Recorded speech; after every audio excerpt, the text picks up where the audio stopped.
तो संगवारी हो देख सकत था निशु और पप्पू जो है स्कूल जाए बर रेडी हो गए है और जात है मैं ओमन बस में बैठारे जात था। तो देख सकत था संगवारी हो दे हमन जात हन अपन घर ले। मम्मा खेली है चल भाचा तोर बखाई ना आओ फिर हमन पप्पू बखाई ले है चल देथन संगवारी हो दुकान में। चला दुकान में चल के देखथन का खाई लेथे त पप्पू ह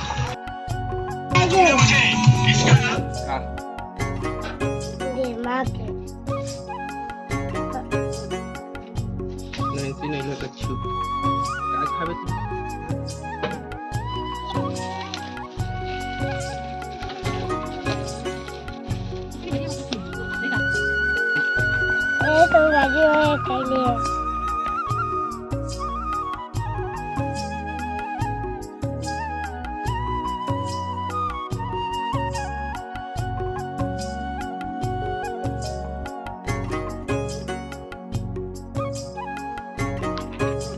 तो मन के बस जो है आज थोड़ा लेट हो जाई संगवारी हो। तो मैं आज जब मैं भी काम में जहाँ वही नाम से मन आज वही जगह बैठार का घले तो मन के बस ही कल मन अपन हे में जही बस में स्कूल जही संगवारी हो।